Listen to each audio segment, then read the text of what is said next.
con la cabeza del húmero. ¿Qué parte de la escápula? La cavidad glenoidea de la escápula y la cabeza humeral. Eso es lo que vamos a articular. Bien, escuchamos, por favor. Sí, doctora. Bueno, como mencionaba la doctora, una breve introducción. Justamente va a ser el húmero y la escápula, los huesos que se van a articular en esta estructura. Cabe mencionar que esta articulación va a pertenecer al grupo de la senartrosis, que si no mal recuerdo vendría siendo sinovial, es decir, que va a tener gran movimiento esta articulación. Y Y es bueno, esférica, ¿verdad, René? Es sí, esférica, las enartrosis también se llaman esféricas, sí, porque también. tienen exactamente una esfera, la que se va a articular en una cavidad, que tiene forma de copa. Esa es la definición de una enartrosis. Un hueso que tiene una superficie esférica o casi esférica, que se va a adaptar a otro hueso que tiene una concavidad en forma de copa.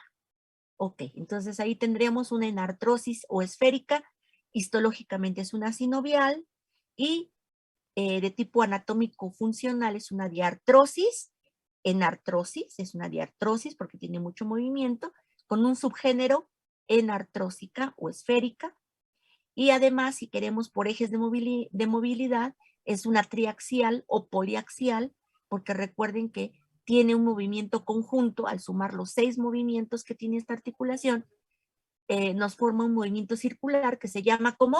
Ese movimiento circular, este Mm, movimiento circular, Rotación. ¿no? ¿Cómo se llamó la cadera? Circunducción. Circunducción, correcto. Aquí también tenemos un movimiento sumatorio que se le llama circunducción.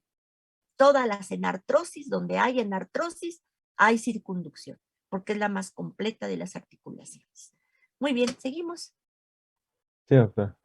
Bueno, esta articulación básicamente va a estar compuesta en cuestión a sus superficies articulares por la cabeza del húmero y por la cavidad glenoidea. La cabeza del húmero va a tener bueno, Fernando Quirós describe que tiene forma de casquete esférico aplastado, Uh -huh. pero pues así que para no complicarnos tanto es básicamente un círculo que ahora sí que va a tener sus límites. Esto para que ahora sí que se delimite esta estructura, ya que se va a encontrar en relación a otra. Sus límites van a estar compuestos de la siguiente forma. En la base vamos a tener al cuello anatómico, el cual, bueno, el cuello anatómico va a estar en contacto con lo que sería ahora sí que la cabeza del húmero. Y externamente, es decir, viéndolo desde afuera, la cabeza del húmero va a presentar dos eminencias. Una anterior, otro quin, y una posterior, otro quíter. Además, cabe mencionar que en estas eminencias se va a formar, bueno, va a llegar hacia la articulación de la garganta de la tróclea. Esto igual ahorita vamos a hablar más adelante de la tróclea, que es un componente de del húmero también. Y bueno, toda esta cabeza va a estar cubierta por cartílago hialino. Y bueno, aquí tenemos un esquema en el que podemos alcanzar a ver todo esto que es la cabeza del húmero. Y bueno, relacionado con con todos los medios de unión de esta articulación que igualmente vamos a abordar más adelante. Ahora sí, hablando de la cavidad glenoidea, esta va a tener una forma ovalada y va a presentar cuatro estructuras importantes. Cada una va a cumplir con una cierta función. El tubérculo glenoideo se describe como una ligera saliente. Es como si fuera una espinita que sale justamente de esta cavidad glenoidea, que la ubicamos así que en este dibujo como de manera difuminada. Todo esto es la cavidad glenoidea y el tubérculo glenoideo se ubica al centro, como bien lo menciona Fernando Quirós, como una ligera saliente. Ahora, hablando de la escotadura glenoidea, esta va a interrumpir la continuidad del borde anterior de esta cavidad, porque igual, eh, como sabemos, esta cavidad ahora sí tiene ciertas estructuras por delante, tanto por detrás. Entonces, pues sí se requiere de algo, alguna interrupción, pues para que ahora sí que queden bien delimitadas estas partes. El cuello del omóplato o bien llamado también escápula. Este va a cumplir una función de unión. La cavidad glenoidea va a ser el sitio eh, en el que va a tener contacto con lo que es la escápula. Es decir, bueno, en este caso con la cabeza del húmero. Entonces el cuello del omóplato va a ayudar a que esta cavidad glenoidea se inserte junto con este húmero. Eh, Esta se va a ubicar desde la apófisis coracoides del lado interno y, bueno, externamente hablando del acromio. El acromio es un hueso que se va a encontrar por encima de la escápula, el cual igualmente va a servir para ciertos movimientos y forma otras articulaciones que, bueno, en esta exposición no vamos a abordar porque no es el tema principal, pero bueno, es algo solo para mencionar. El rodete glenoideo va a tener dos caras, una posterior y una interior. No es cierto, va a tener tres, perdón. Posterior, exterior e interior. La posterior se va a unir con la escápula, la exterior se inserta en la cápsula articular, que igualmente vamos a hablar de ella como un medio de unión de esta articulación, y la cara interior va a estar igualmente repleta de cartílago y hialino.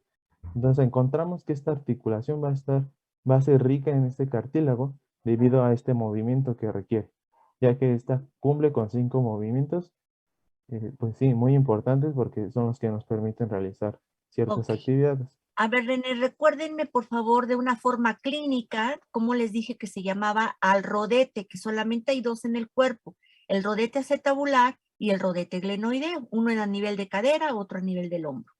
Entonces, ¿cómo se llama a nivel clínico el rodete?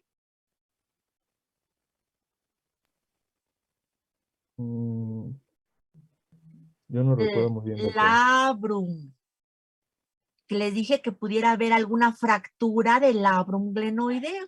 Entonces, cuando les llegue, por ejemplo, que diga el pacientito que hizo una extensión, lógicamente no les va a decir así, sino iba yo colgado del tubo del camión, doctora, se enfrenó y me fui de lado y sentí que tronó algo a nivel del hombro. Bueno, y se saca una radiografía y vemos un trazo de fractura a nivel de rodete. Hablamos de una fractura del labrum, ¿sí? Una fractura del labrum acetabular o del labrum glenoideo, dependiendo de dónde se encuentre, en cadera o en hombro. Bueno, entonces, en este dibujito que les hice la cavidad glenoidea. Vean, aquí está toda, esta es la cavidad glenoidea que está cubierta de cartílago hialino.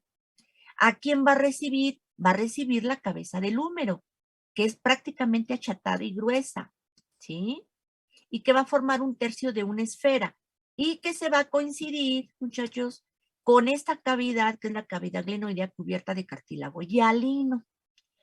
Otra superficie articular importante es el labrum, que es este que aquí está indicando su compañero en esta imagen, pero el labrum está haciendo mella o se inserta en toda la periferia, y lo estoy poniendo en café, en toda la periferia de la superficie articular glenoidea.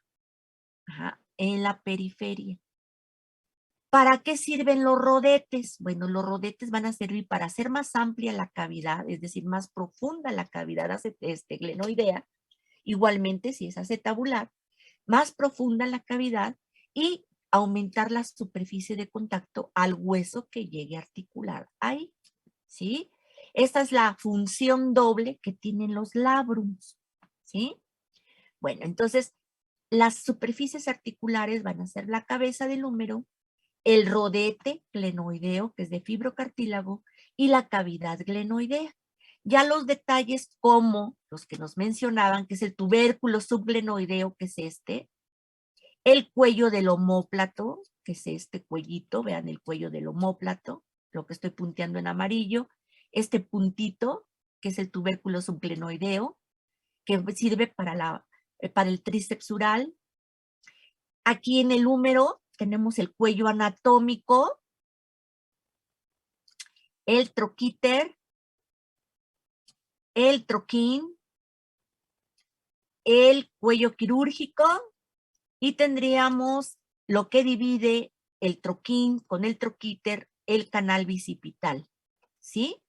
Ahí tendríamos el canal bicipital, que recuerden que el canal bicipital se cierra por el ligamento húmero-humeral o también llamado ligamento húmero o transverso humeral de Gordon, ajá, que va a formar un conducto donde me va a permitir el paso del tendón que une las dos cabezas musculares del bíceps sural, ¿ok? O del bíceps braquial. Ok, ahí ya tendríamos nuestros elementos. Y hablaba de un acromio, de una apófisis coracoides. Todas estas son elementos del borde superior del omóplato. Aquí les dibujé este, que es el proceso coracoides. Pasa la imagen, por favor, anterior, René, que tenías de la articulación. La anterior.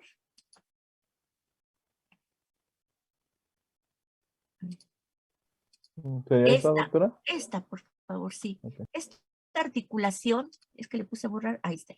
Esta articulación, vean, estamos viendo el omóplato, que es todo esto, todo este es el omóplato, y vamos a ver que tiene esta espina que la tocamos en la parte posterior del omóplato y termina en esta gran superficie. Esta superficie se le llama acromio. Si ustedes tocan su hombro, van a tocar una prominencia ósea, lo que están tocando que está desprovista de músculo y que cuando nos pegamos ahí duele mucho. Eso que están tocando ustedes es el acromio en la parte posterior. En la parte anterior vamos a tocar esta parte, que se le llama apófisis coracoides, que tiene forma de pulgar flexionado. Ajá. Esta apófisis coracoides también la tocamos a nivel del hombro y es dolorosa porque también es una eminencia ósea desprovista de músculo que cuando nos pegamos también duele mucho. Entonces, en el hombro tocamos dos estructuras importantes. Uno, el acromio, que se va a articular, vean cómo se articula con la clavícula, y la apófisis coracoides, que va a servir para el paso de inserción de ligamentos, como lo están viendo aquí. ¿Sí? Estos ligamentos. ¿Sí quedó claro? Entonces, estas estructuras del acromio, la apófisis coracoides, son estructuras del omóplato. Todo esto que pinté naranja es acromio y todo esto es espina del omóplato y que se encuentra en la vista posterior del omóplato o escápula, que recuerden que va del segundo espacio intercostal al séptimo espacio intercostal. Esta es la longitud que tiene la escápula como hueso plano. ¿Sí? Entonces ahí está la clavícula y el omóplato que van a formar parte del cinturón escapular. Ahora sí, ya, nos vamos por favor con los ligamentos. Sí, doctor. Bueno, ahora sí, hablando de los medios de unión de esta articulación, vamos a tener que son tres principales: la cápsula articular, el ligamento coracohumeral y el glenohumeral. Empezando por la cápsula articular, bueno, esta va a tener una forma de manguito, que en esta imagen la observamos a este nivel. Yo entendí que la cápsula articular va a ser más que nada como una pequeña capa que va así que a rodear a toda la articulación y bueno, va a tener distintos sitios de inserción, uno interno y otro externo. El interno, ahora sí que viendo esta cápsula por dentro, si desalojáramos este húmero o lo hiciéramos hacia atrás, Mire, veríamos... perdóname tantitito, René, tantitito. ¿Se acuerdan que les dije que está el troquíter? El troquín. Y que está separado por el canal bicipital. Ahí está el canal bicipital. Vean cómo está cerrado por el ligamento húmero-humeral o ligamento húmero transverso de Gordon Brody. Vean cómo está cerrado. Todo esto es una porción fibrosa de este ligamento que va a cerrar el canal bicipital y vean que este canal va a alojar al tendón y vean la porción carnosa, que es toda esta porción carnosa de una de las cabezas del bíceps. Ajá. Acá estará la otra. Entonces, en medio pasa el tendón, ¿ok? El tendón de la porción larga del bíceps. ¿Sí quedó claro? Vean aquí cómo está el acromio y vean aquí está el acromio y cómo se continúa con la clavícula porque está articulado. ¿Sí? Sí quedó, miren aquí lo mencionan como labrum. ¿A qué estamos referenciando con cuando decimos labrum? Al rodete glenoideo. O labrum. Vean cómo está alrededor. Ok, entonces, cuando decimos que tiene forma de manguito una cápsula, quiere decir que la cápsula está cubriendo todas las superficies articulares. Es como si fuera esta bolsita. ¿Sí? Mi mano es una de las superficies articulares y la otra mano sería la otra superficie articular. Lógicamente tengo que romper la bolsa para encontrarme con mi otra mano. La bolsa es la que va a rodear toda la superficie articular. Por eso tiene forma de manguito, ¿correcto?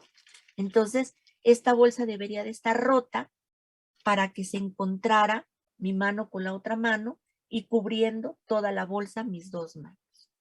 ¿Sí? Por eso se le llama de manguito. Recuerden que la cápsula de la rodilla es la única cápsula que no tiene forma de manguito porque está rota en su parte posterior por la emergencia de los ligamentos cruzados y rota en su parte anterior por la inserción de la clavícula, porque ahí se adapta la rótula, porque ahí se adapta la rótula.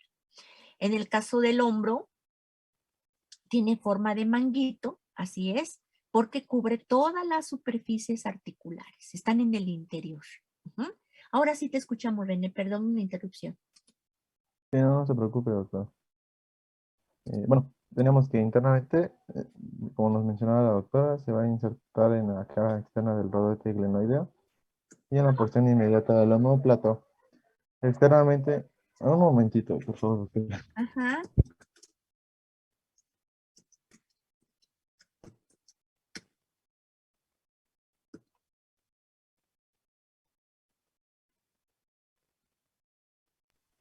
Listo.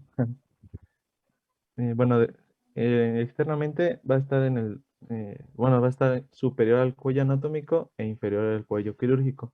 Igual más adelante tengo una imagen para diferenciar más o menos en dónde se ubica el cuello anatómico y el cuello quirúrgico. Ahora sí, pasando al segundo medio de unión, es el ligamento coracumeral. Antes de empezar a hablar de este ligamento, sí me gustaría mencionar que va a tener una gran extensión, como lo observamos en esta imagen. Y bueno, este va a ir desde el lado interno basal, en este caso de la cabeza del húmero, hacia el borde externo de la apófisis coracoides. Aquí lo establece como el proceso coracoides. De hecho, bueno, esta imagen está en portugués, por eso pone número sin H, pero bueno. Esta es la extensión que va a tener el ligamento coracumeral. Y es por ello que da paso a que haya frecuentes luxaciones en este ligamento. Recordemos que una luxación es la pérdida de la continuidad pues ahora sí que del medio de unión, que en este caso es el ligamento que une hueso con hueso. A ver, otra vez. Eso les voy a pedir de favor que se lo graben bien, muchachos, porque si van a clínicas y me dicen eso, no quiero reclamos de alguien que diga que no les enseñé soma. ¿Ok? A ver, ¿qué es una luxación? Es la separación de las estructuras o superficies articulares. En este caso, si estamos hablando de la cabeza del húmero y la cavidad glenoidea, aquí está la cavidad glenoidea y la cabeza del húmero, una luxación que sería la separación, esta cabeza se sale, pero puede salirse hacia arriba, hacia abajo o hacia un lado, ¿ok? Hacia un lado, hacia adelante o hacia atrás, ¿sí?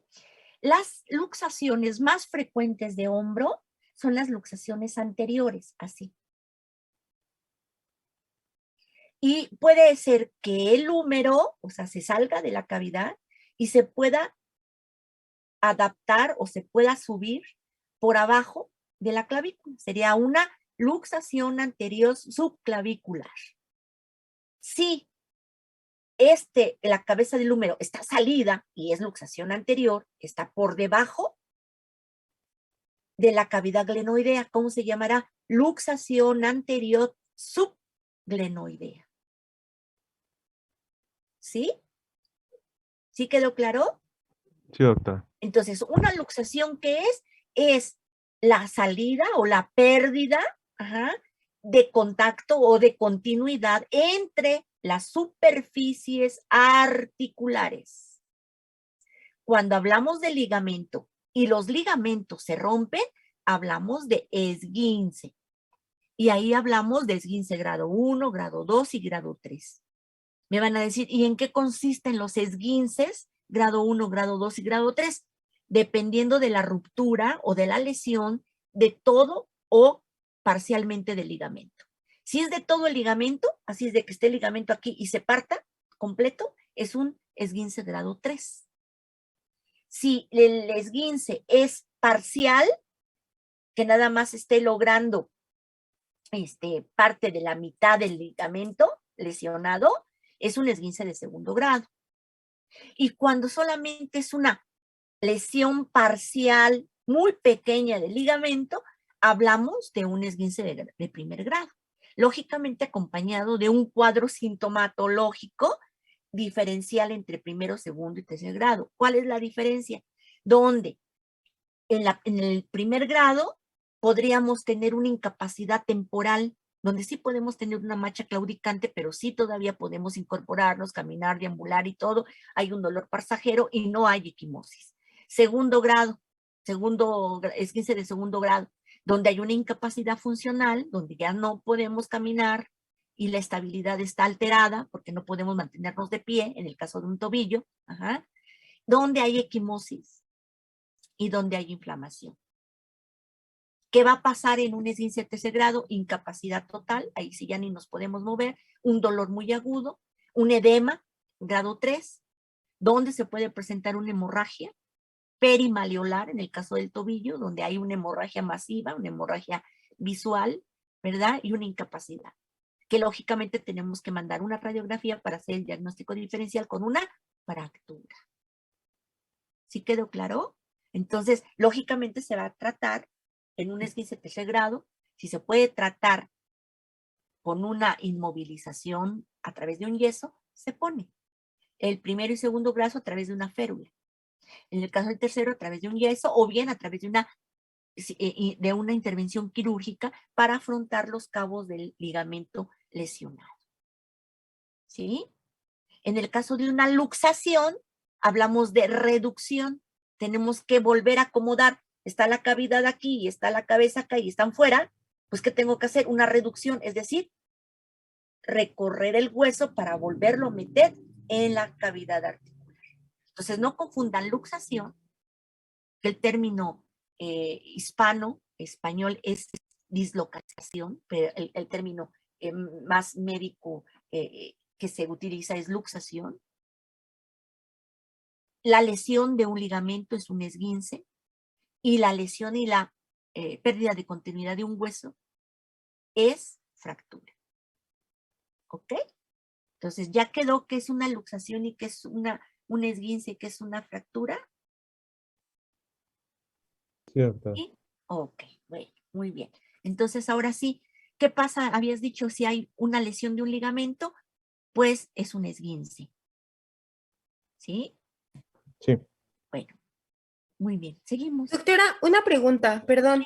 Yo había leído que igual las luxaciones o subluxaciones se clasificaban al ser al 25%, 50% y 75%. Ujú. Entonces, eso solamente llega hasta el 75%. Bueno, mi duda es si solamente llega hasta el 75% o ya al ser 100% ya es luxación por completo. Es dependiendo del tipo de clasificación, hermosa. ¿Sí? En el caso, por ejemplo, del hombro, la lesión, la luxación más frecuente hay una anterior y otra posterior. De las anteriores, ajá, la luxación anterior es la más frecuente del hombro. Y aquí puede haber una pérdida total de la relación, ¿sí? Que puede involucrar un 75%, que sería lo máximo, ¿verdad? Pero es dependiendo del tipo de clasificación que tú manejes o que tú menciones. Dentro de las clasificaciones más frecuentes de las luxaciones anteriores, tendríamos la luxación subcoracoidea, que es una de las más frecuentes del hombro, de la luxación anterior de hombro. De ahí podríamos llegar a una luxación subglenoidea o una luxación subclavicular, que es la que yo les mencionaba. Pero la luxación más frecuente es la luxación subcoracoidea. Y me va a decir, bueno, ¿y por qué? ¿Cuál es el coracoides? Lo que ya les dije, se encuentra a nivel del omóplato, del borde superior del omóplato, que aquí lo tienen, vean, este es el coracoides. Aquí, que tiene forma de pulgar flexionado y que se encuentra en el borde superior del omóplato. ¿Ok? ¿Sí? Cuando hablamos de una subluxación, hermosa, la luxación la vas a tener que reducir. La subluxación puede tender a que ante un movimiento que tú realices, la cabeza pueda adaptarse nuevamente a la cavidad, pero con otro movimiento pueda salir. Es decir, que la cabeza ya no se adapte y quede ahí en su lugar, sino que esté bailando dependiendo del movimiento que tú realices. Esa sería una subluxación. ¿Sí? Y las subluxaciones, lógicamente, son más difíciles de diagnosticar. ¿Por qué? Porque el paciente se acostumbra. ¿Sí? Tuve una pacientita, bueno, no paciente, fue alumna, que tenía el síndrome ay, se me fue, se los iba a decir ahorita. Bueno, es un síndrome que se da por alteraciones de la colágena. Ajá, y que es específicamente de las articulaciones. Y este síndrome no es el síndrome de Marfan, ahorita les digo cuál es el síndrome, y tenía una luxación de cadera. Y me decía, doctora, creo que yo tengo eso. Le digo, ¿por qué? Dice, porque mire, doctora, hago flexión. Bueno, lógicamente ya viendo la articulación de cadera, me dice, ya, me hago flexión y mire, doctora, se zafa la cabeza. Y se tocaba. Ajá. Y luego volvía a meter la cabeza con el movimiento contrario. Y entonces, pues así jugaba con la dislocación o con la luxación de cadera. Entonces son subluxaciones que prácticamente se acostumbra el paciente a ellas, ¿no? Que no debe de ser, porque hay el riesgo de presionar o de capturar la cápsula, algún ligamento o lo peor, un vaso o un nervio. Por eso son procedimientos ciegos con un riesgo importante de poder comprimir o capturar dentro de la articulación o comprimir o plisar parte de estas estructuras importantes. ¿Sí te contesté, hermosa? Sí, doctora, gracias. Okay, no hay de qué. Ok, seguimos, por favor. Sí, doctora. Bueno, este ligamento en su cara superior va a encontrarse la separación entre la bóveda acromiocoracoidea, que igual por aquí encima estaría el acromio, pero bueno, aquí no aparece. Y bueno, en su cara inferior del ligamento coracumeral, este va a estar adherido hacia la cápsula articular, que es esta que vemos aquí. Al igual va a tener un borde anterior y un borde posterior. Bueno, ahora sí, pasando al último medio de unión, que es el ligamento glenohumeral. Este va a ser pues, digamos, de cierta forma el más extenso porque va a tener tres divisiones. Un ligamento superior, uno medio y uno inferior. También tienen estos nombres que les puse aquí en la diapositiva. Y bueno, el superior se va a insertar en la parte superior del rodete glenoideo y el cuello anatómico. Aquí en esta imagen lo observamos a esta altura. Y bueno, la inserción estaría, ahora sí que el rodete glenoideo estaría por aquí, al igual que el cuello anatómico que se ubica en la cabeza del húmero. Las fibras de este ligamento van a pasar por el canal bicipital. Este canal bicipital, bueno, es una división de las eminencias que les mencionaba, que la anterior, otroquíter, y la posterior, otroquín. Y bueno, eh, a su vez van a formar otro ligamento que se llama es el ligamento humeral transverso, debido a que, bueno, estas fibras van así que transcurren y dan paso a este ligamento. El ligamento medio va a insertarse en la parte superior del rodete glenoideo y en la base del troquín, que es una de las eminencias. Al separarse, este ligamento va a formar el agujero oval de Weisbrod. Y bueno, en esta imagen lo observamos aquí. Así que en el medio de aquí recibe su nombre. E igual, aquí la peculiaridad es que el rodete glenoideo va a estar en contacto con estos ligamentos, ya que, bueno, como veíamos anteriormente, es el que permite que, ahora sí que el húmero se inserte y se forme la articulación. A El ver, liga- ajá, sí. ¿Vas con el ah, ligamento cuál? es el inferior. El inferior. Bueno, entonces sí hablaste de la importancia que tiene el agujero de Whipwrecht, ¿verdad? O agujero oval. ¿Sí lo mencionaste? ¿Es de aquí? ¿Sí? Bueno, no como tal, doctor. Ok, está entonces entre los dos haces. El haz superior o ligamento glenohumeral superior de Morris, ajá, que ahí está el superior, vean aquí está el superior, y el ligamento glenohumeral medio de Morris. ¿Sí? Entre el tendón, entre el ligamento glenohumeral superior y el ligamento glenohumeral medio, se va a formar un agujero. Este agujerito se le conoce como agujero oval o agujero de Whipwrecht. Este agujero, ¿estos ligamentos son anteriores o son posteriores? Los ligamentos glenohumerales. ¿Serían anteriores? Son anteriores.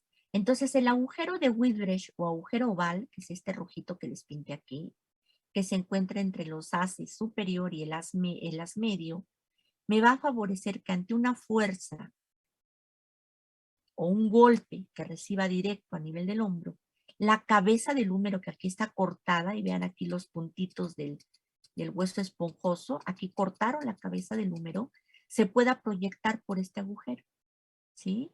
Y entonces aquí hay una debilidad ligamentosa en la parte anterior del hombro, lo que va a permitir que la cabeza pueda desplazarse con mayor facilidad por ahí. Por eso es que las luxaciones más frecuentes de hombro son las anteriores. ¿Sí quedó claro? Ahora sí, nos vamos con el ligamento inferior o ligamento eh, infraglenohumeral de Farabeo. A ver cómo va. Sí, doctor. Bueno, va a ser ahora sí que la última división del ligamento glenohumeral y su inserción va a estar en la parte anterior del rodete glenoideo y esta se va a ubicar debajo de la escotadura glenoidea. Bueno, en esta parte lo ubicamos. eh, glenohumeral. Bueno, aquí creo que no aparece. Voy a usar la imagen de acá abajo. Era la que les mencionaba del cuello anatómico y del cuello quirúrgico. El cuello anatómico es el que se va a relacionar más con la cabeza del húmero y el cuello quirúrgico se va a ubicar más hacia el término o la base de la misma cabeza. Y este ligamento glenohumeral es en este nivel donde se va ahora sí que a fijar, ya que pues al ser el ligamento inferior es el que está más por debajo. Y bueno, eh, como mencionaba, lo más característico es que los tres se van a insertar, eh, la similitud es que se van a insertar en el rodete glenoideo. Y bueno, ahora pasando a los movimientos que realiza, así como los músculos que se relacionan. Antes de que nos vayamos a los músculos y ante los movimientos, tenías una imagen que nos hablaba del manguito rotador. ¿Leíste algo en relación al manguito rotador? Bueno, bueno, así que entiendo que es como el que permite justamente hacer ese movimiento de rotación. Bueno, la función del manguito rotador es dar estabilidad y fortaleza a la articulación de hombro, ¿ok? Este manguito rotador está formado por 4 músculos que lógicamente se unen en un tendón. Ajá. Entonces el manguito rotador tiene 4 tendones, porque un tendón corresponde a cada músculo. ¿A qué músculos? Al supraespinoso, al infraespinoso, al subescapular y al músculo redondo menor. Ajá. ¿Qué van a hacer estos manguitos rotadores? Va, como dice su compañero, van a rodear a la articulación, ¿sí? Van a rodear a esta articulación, que es la articulación escápulo-humeral. Va a proporcionar estabilidad, va a proporcionar sostén, va a proporcionar seguridad en el hombro cuando nosotros estemos haciendo algún movimiento. En conclusión, nos va a estabilizar, ¿sí?, la articulación para que el movimiento sea preciso. ¿Sí quedó claro? En edades avanzadas, este manguito se puede calcificar, ya que puede tener estos tendones depósitos de sales de calcio, ¿sí? Lógicamente con eso disminuye la protección, la estabilidad y lógicamente causa dolor, ¿ok? Entonces las lesiones del manguito se pueden observar a través de una resonancia magnética o a través de lo más cómodo y más económico, que es un ultrasonido articular. Cuando yo pido un ultrasonido articular, puedo valorar si hay una fractura y así me lo reportan. Lesión del manguito rotador a nivel del músculo fulano de tal. ¿Sí? Entonces, cuando está lesionado 3 o los 4 músculos, pues lógicamente es un dolor y una incapacidad funcional terrible. Cuando parcialmente está lesionado el manguito rotador, el paciente todavía puede hacer algunos movimientos, ¿sí? Pero con dolor ilimitados. Que tarde o temprano, si está roto uno de los tendones, se tiene que corregir con cirugía. Si no se corrige con cirugía, queda lo que nosotros conocemos como hombro congelado. ¿Y qué es el hombro congelado o hombro de hielo? Es aquel hombro que hay hipotrofia por una falta de uso, porque hay dolor, y lógicamente una falta de fuerza. Ajá. Ya se terminó eso de la estabilidad que nos brindaba el manguito rotador. ¿Sí quedó claro? ¿Qué pasa cuando sobrepasan fuerzas de carga? Pues lógicamente se puede lesionar ese manguito rotador. ¿Sí? Entonces hay que conocer ese manguito. El manguito también está relacionado con bursas. ¿Saben qué es una bursa? Bolsas cerosas que contienen líquido articular y que van a servir como colchones. Entonces, cuando hay una lesión del manguito rotador, por ahí hay que buscar también lesiones de bursas. ¿Sí? Doctora, estas bursas son las que cuando duermes de un solo lado, amaneces con ese dolor intenso, justamente por... Exactamente. Esas pueden ser causa prácticamente. Ujú. ¿Sí? O también si hay un desgaste del cartílago, de la articulación, también te puede dar un dolor crónico, un dolor agudo cuando hay compresión, en el caso de estar dormidos, o bien cuando hay movimiento. ¿Sí? Sí, doctor. Bueno, muy bien. Entonces, ahora sí, las lesiones del manguito, muchachos, pueden ir desde que haya un proceso inflamatorio, precisamente por inflamación del músculo, porque se esté pinzando por la cápsula articular de la articulación escapulohumeral, por un desgaste, por una ruptura del tendón, por rupturas parciales, por rupturas totales, ajá, y las fuerzas que hacen que el manguito se lesione son fuerzas que elevan o que sobrepasan la fuerza total del manguito para cargar. Entonces, cuando nosotros hacemos movimientos exhaustivos, muy gruesos, muy amplios, con el hombro y poniendo cargas, lógicamente eso es más fácil de lesionar un hombro.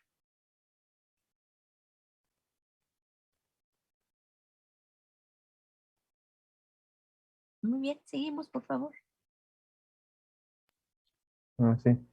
Bueno, ahora sí, pasando a los movimientos y a los músculos que se relacionan, vamos a tener aquí en la articulación escapulohumeral va a hacer 5 movimientos. El primero de ellos es flexión. ¿Cuántos? René. Bueno, serían 6 como tal, porque en rotación hace 2 Eso, interna y externa. muy bien, muy bien. Pero, ¿Y por qué bueno, bueno, 6? Se los digo porque así lo hemos venido estudiando. Se llama triaxial porque tiene 3 ejes, con 2 movimientos cada eje, ¿ok? Entonces, por eso es importante aprenderse una nomenclatura, porque así cuando vaya yo a leer un libro, en el caso, por ejemplo, como dice René, si me dice ese libro tiene 5 movimientos, como dijo, claro, hay una rotación, pero interna y externa. Pero son 2 movimientos, ¿ok? Entonces, por eso es importante mencionarlo. Son 6 movimientos, 3 ejes. ¿Es una triaxial o poliaxial? Muy bien, seguimos. bueno, el primero va a ser la flexión. Y también el libro de Quirós lo maneja como antepulsión. Y justamente este término viene de que, como tal, en este movimiento, el húmero se va a ir hacia adelante. A eso hace referencia con la antepulsión. Ujú. Entonces, la cabeza humeral va a provocar que la tuberosidad menor se haga postero superior. Es decir, que esta cabeza humeral que se inserta en el rodete glenoideo, al momento de generar este movimiento, pues va ahora sí que a trasladar esta tuberosidad para que cambie a una orientación postero-superior. En este movimiento van a intervenir los músculos pectoral mayor, el deltoides, el coracobraquial y el bíceps. Aquí cabe mencionar que el deltoides va a intervenir en mayoría de estos movimientos. Y bueno, eso no será como un dato. El segundo de ellos va a ser la retropulsión o extensión. Y bueno, aquí va a ser todo lo contrario. Si el húmero se fue hacia adelante en la flexión, en la extensión se va a ir hacia atrás. Y asimismo su cabeza humeral, esa se va a ir hacia el lado contrario. Es como si, ahora sí que uno avanza y el otro uno se va para el otro lado. Como si fuera una avenida de 2 sentidos. Ok. Unos carros van de un lado y otros carros vienen del otro. Así lo mismo. Cuando Aquí en este, levanten la mano y participen, así bien levantaditas en flexión, ¿ok? Y cuando ustedes la lleven hacia atrás, hay extensión. Lógicamente la extensión es más limitada. Vean ustedes este dibujo y la flexión es mucho más amplia. Ujú. Bueno, muy bien, seguimos. Terminamos hombro y con eso nos vamos, chicos, para que se vayan a descansar y ya nos veríamos el próximo miércoles para concluir, hacer el examen y más tarde darles el promedio. ¿Ok? ok, doctor. Bueno, Los músculos que van a realizar este movimiento de extensión va a ser el redondo mayor, el dorsal ancho y nuevamente el deltoides. Aquí también participa. El tercero va a ser la abducción, que aquí va a haber un acercamiento del brazo al tronco, como lo vemos en esta imagen. El brazo lo tenemos ahora sí que alejado del tronco y al hacer abducción se acerca. Y bueno, los músculos que lo van a realizar será el gran pectoral, el gran dorsal, el redondo mayor, el subescapular, el córaco y el bíceps braquial. Este músculo bíceps también es muy participativo en todos estos movimientos de la articulación. En la abducción, aquí igualmente va a ser todo lo contrario. Si en la abducción se acerca, en la abducción se aleja. Porque bueno, la abducción es como de abrir. Entonces, al abrir se aleja el brazo con respecto al tronco, como aquí lo vemos en esta imagen. El brazo ya se encuentra alejado de lo que es el tronco. Y los músculos que hacen posible esto es el deltoides, el supraespinoso y la porción larga del bíceps. Y bueno, ya ahora sí por último, la rotación, haciendo otra vez el hincapié en que son 2 tipos. la interna y la externa. La interna va, en este movimiento la cabeza humeral va a girar y pues va a generar tensión en la cápsula articular, que como igual nos mencionaba la doctora, es como esta bolsita que cubre a todos los elementos de la articulación. Y bueno, una rotación interna se observaría así. Es como cuando pones, bueno, tu brazo hacia atrás. En ese momento haces una rotación interna. Y aquí los músculos que lo permiten es el subescapular, el gran dorsal y el pectoral mayor. Y ya, bueno, por último, la externa, aquí igual va a haber un desplazamiento de la tuberosidad menor y el ligamento glenohumeral medio e inferior se limitan en el movimiento. ¿Y por qué se van a limitar? Justamente porque al momento de extender así el brazo hacia adelante, que se vendría siendo la rotación externa, ahora, estos ligamentos, como lo veíamos, son tres, entonces quedan como sujetos, ya no se mueve, justo para poder mantener a la articulación en este movimiento. Eh, y esto va a ser posible gracias a los músculos subespinoso, redondo menor, redondo mayor, perdón, y el deltoides nuevamente. Y bueno, hasta aquí llegaría lo de la articulación escapulohumeral, doctora. ¿Listo? Muy bien, entonces, ¿tienen alguna duda en relación a articulación escapulohumeral? No. ¿Seguros que No, no? doctora. ¿Sí entendimos lo del agujero oval o agujero de Whipple?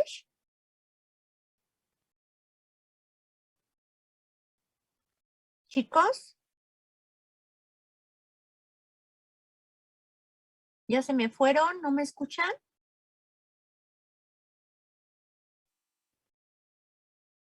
Chicos, ¿dónde andan? Bueno, yo se la escucho, doctora. ¿Sí me escuchan? Entonces, ¿por qué no Sí, contestan? doctora. Parezco que estoy en la sala de espiritismo, ando hablando al vacío. Muy bien. Bueno, pues chicos, yo siento que ya están cansados. Cuídense mucho, los abrazo desde la distancia. Estudien, por favor, el examen departamental de Soma. Involucra desde cabeza hasta miembro inferior, estructura ósea de miembro inferior y cadera. ¿Ok? Entonces, por favor, para que lo estudien bien. Cualquier duda, cualquier situación que se les presente, me hacen saber, por favor, si tienen alguna duda, ya tienen su material para estudiar, ya tienen el quirós, ya tienen los esquemas. La cuestión es que apunten y hagan ya su trabajo de estar estudiando, ¿ok?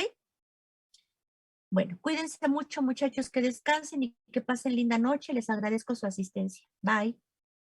Muchas gracias, doctora. Gracias, Muchas doctora. gracias. Cuídense. Hasta luego, doctora. Bye.